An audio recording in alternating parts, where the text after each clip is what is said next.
السلام علیکم خواتین و حضرات، آج ہم سورہ بقرہ کی آیات 26 تا 27 تک کی تفسیر بیان کریں گے۔ آپ لوگوں نے ویڈیو کو فل دیکھنا ہے۔ اعوذ باللہ من الشیطان الرجیم، بسم اللہ الرحمن الرحیم۔ ان اللہ لا یستحیی ان یضرب مثلا ما بعوضۃ فما فوقها فاما الذین آمنوا فَيَعْلَمُونَ أَنَّهُ الْحَقُّ مِنْ رَبِّهِمْ وَأَمَّا الَّذِينَ كَفَرُوا فَيَقُولُونَ مَاذَا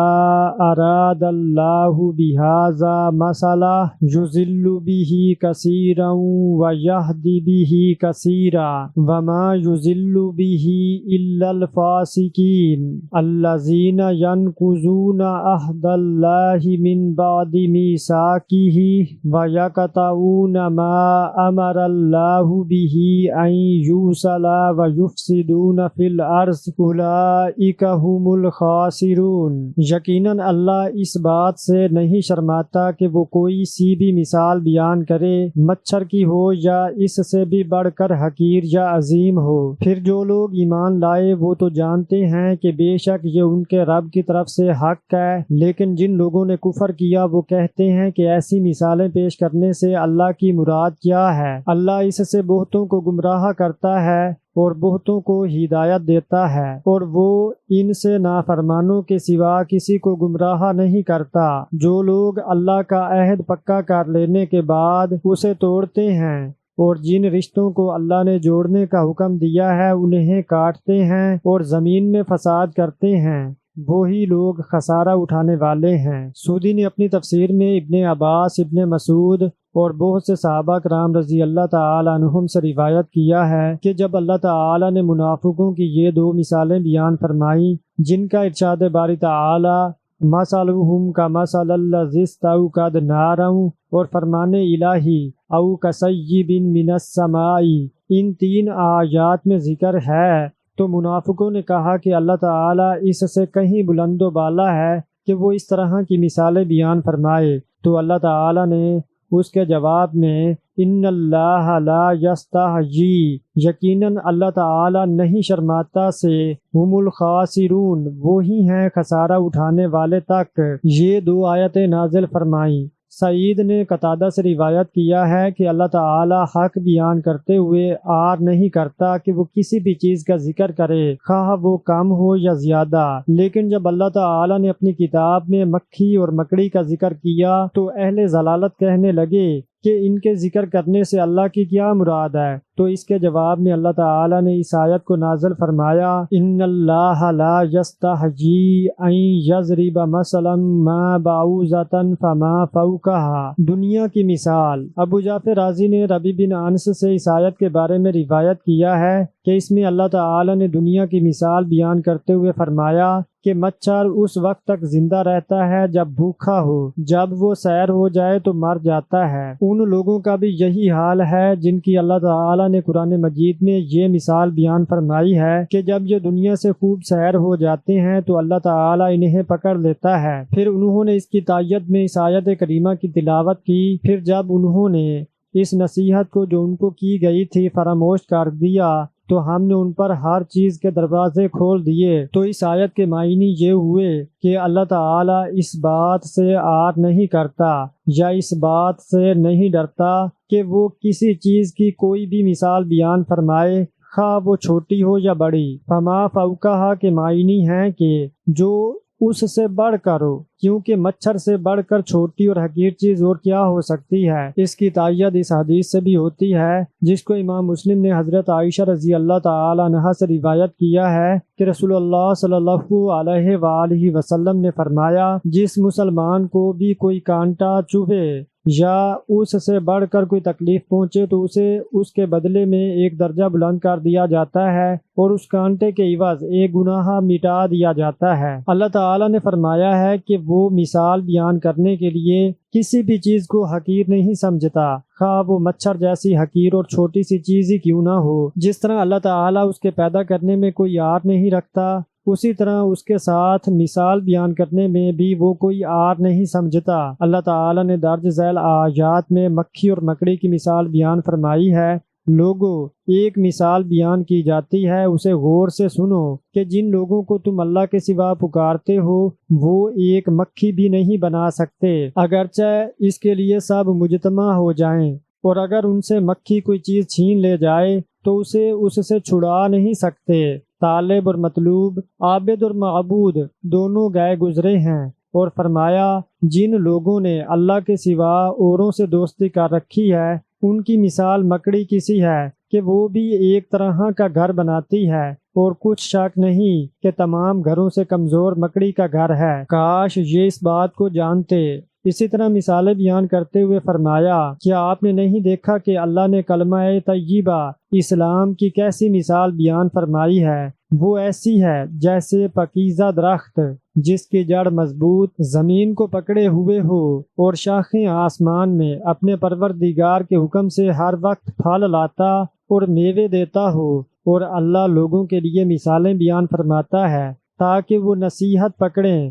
اور کلمہ خبیثہ کفر و شرک کی مثال ناپاک درخت کی سی ہے، نہ جڑ مستحکم نہ شاخیں بلند، زمین کے اوپر ہی سے اکھیڑ کر پھینک دیا جائے، اس کو ذرا برابر قرار و ثبات نہیں۔ اللہ مومنوں کے دلوں کو صحیح اور پکی بات سے دنیا کی زندگی میں بھی مضبوط رکھتا ہے اور آخرت میں بھی رکھے گا، اور اللہ بے انصافوں کو گمراہ کر دیتا ہے، اور اللہ جو چاہتا ہے کرتا ہے۔ اور فرمایا، اللہ مثال بیان فرماتا ہے کہ ایک غلام ہے جو بالکل دوسرے کے اختیار میں ہے اور کسی چیز پر قدرت نہیں رکھتا، اور دوسرا وہ جسے ہم نے اپنی طرف سے اچھا رزق دیا، چنانچہ وہ اس میں سے خفیہ اور اعلانیہ خرچ کرتا ہے۔ کیا وہ برابر ہو سکتے ہیں؟ تمام حمد اللہ ہی کے لیے ہے، بلکہ اکثر لوگ نہیں جانتے۔ پھر فرمایا، اور اللہ ایک اور مثال بیان فرماتا ہے کہ دو آدمی ہیں، ایک ان میں سے گنگا اور دوسرے کی میلک ہے، بے اختیار و ناتواں کہ کسی چیز پر قدرت نہیں رکھتا،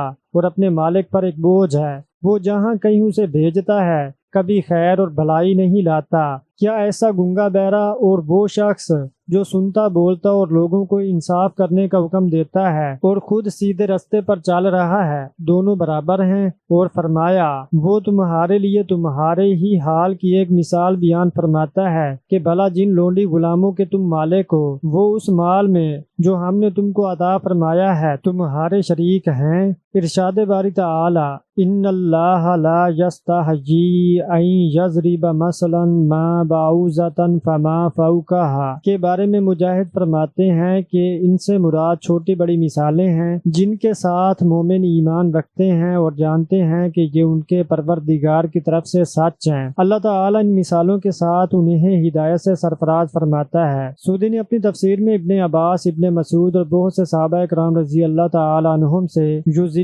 بہ کثیرا گمراہ کرتا ہے اس سے بہتوں کو، کہ یہ معنی بیان کیے ہیں کہ اللہ تعالیٰ اس کے ساتھ منافقوں کو گمراہ کرتا اور مومنوں کو ہدایت عطا فرماتا ہے۔ اس سے منافقوں کی ضلالت و گمراہی میں مزید اضافہ ہو جاتا ہے، کیونکہ اللہ تعالیٰ نے ان کے مناسب حال جو مثال بیان فرمائی ہوتی ہے اس سے انہیں حق اور یقین کا علم تو ہو جاتا ہے، مگر وہ علم کے باوجود اس کی تکذیب کرتے ہیں، اور یہی معنی ہے اللہ تعالیٰ کے ان کو گمراہ کرنے کے۔ وَيَهْدِي بِهِ، اور اللہ اس کے ساتھ یعنی اس مثال کے ساتھ ہدایت بخشتا ہے کثیراً بہت سے اہل ایمان و تصدیق کو، کہ اس سے ان کے ایمان اور ہدایت میں اضافہ ہو جاتا ہے، کیونکہ اللہ تعالیٰ نے ان کے مناسب حال جو مثال بیان فرمائی ہوتی ہے اس سے انہیں جس حق اور یقین کا علم ہوتا ہے اس کی وہ تصدیق اور اقرار کرتے ہیں، اور یہی معنی ہے اللہ تعالیٰ کے انہیں ہدایت بخشنے کے۔ وما یضل بہ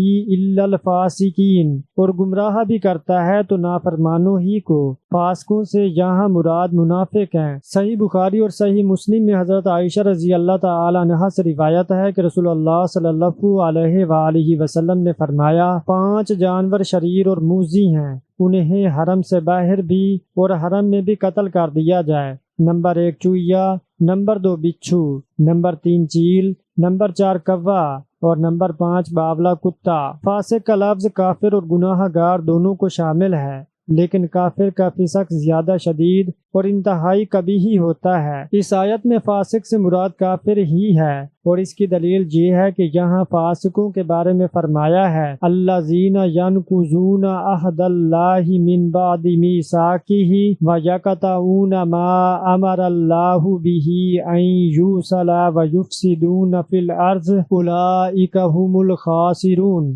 جو اللہ کے قرار کو مضبوط کرنے کے بعد توڑ دیتے ہیں اور جس چیز رشتہ قرابت کے جوڑنے کا اللہ نے حکم دیا ہے اس کو قطع کر ڈالتے ہیں اور زمین میں خرابی کرتے ہیں، یہی لوگ نقصان اٹھانے والے ہیں۔ یہ کافروں کی صفات ہیں، جبکہ مومنوں کی صفات ان کے برعکس ہوتی ہیں، جیسا کہ سورہ رعد میں ہے بھلا جو شخص یہ جانتا ہے کہ جو کچھ آپ کے پروردگار کی طرف سے آپ پر نازل ہوا ہے حق ہے، وہ اس شخص کی طرح ہو سکتا ہے جو اندھا ہے، اور سمجھتے تو وہی ہیں جو عقل مند ہیں، جو اللہ کے عہد کو پورا کرتے ہیں اور قول و قرار کو نہیں توڑتے، اور جن رشتہ ہائے قرابت کے جوڑے رکھنے کا اللہ نے حکم دیا ان کو جوڑے رکھتے اور اپنے پروردگار سے ڈرتے رہتے اور برے حساب سے خوف رکھتے ہیں، اور سلسلہ کلام جاری رکھتے ہوئے فرمایا اور جو لوگ اللہ سے عہد واسق کر کے اس کو توڑ ڈالتے اور جن رشتہ ہائے قرابت کے جوڑے رکھنے کا اللہ نے حکم دیا ہے ان کو قطع کر دیتے اور زمین میں فساد کرتے ہیں، ایسوں پر لعنت ہے اور ان کے لیے گھر بھی برا ہے۔ وہ عہد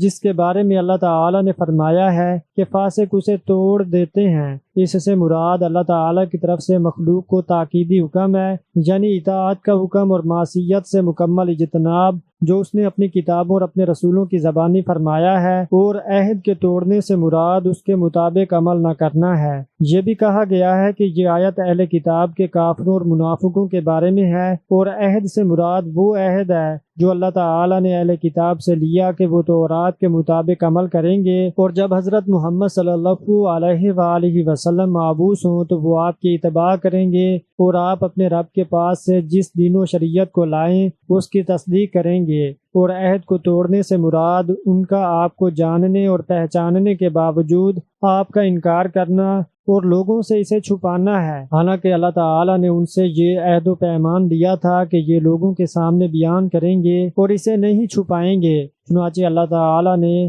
ہمیں یہ بتایا ہے کہ انہوں نے اسے پس پشت ڈال دیا اور اس کے بدلے تھوڑی سی قیمت حاصل کی۔ یہ بھی کہا گیا ہے کہ اس آیت سے تمام کافر، مشرک اور منافق مراد ہیں۔ اللہ تعالی نے ان سب سے جو عہد لیا وہ توحید کے بارے میں ہے کہ اپنی ربوبیت کی نشانی اور دلائل اس نے اس کائنات میں پھیلا دیے ہیں، نیز امر و نہی کے بارے میں ان سے عہد لیا اور اپنے رسولوں کے ان معجزات کے ذریعے سے اس کے دلائل قائم فرمائے کہ جن کا جواب لانا کسی اور انسان کے بس میں نہیں، اور وہ انبیاء علیہم السلام کی صداقت کی دلیل بھی ہیں۔ اور عہد کو توڑنے سے مراد اس قرار کو ترک کرنا ہے جس کا صحیح ہونا دلائل سے واضح ہے، نیز اس سے مراد رسولوں اور کتابوں کی تکذیب ہے، حالانکہ انہیں علم تھا کہ انبیاء جس چیز کو لائے ہیں وہ حق ہے۔ مقاتل بن حیان سے بھی اسی طرح روایت ہے وَيَقْطَعُونَ مَا أَمَرَ اللَّهُ بِهِ أَن يُوصَلَ کے بارے میں کہا گیا ہے کہ اس سے مراد صلہ رحمی اور قرابتوں کو ملانا ہے۔ قتادہ نے بھی اس کی یہی تفسیر بیان کی ہے، اور حسب ذیل آیت کریمہ سے اس کی تائید ہوتی ہے۔ اے منافقو،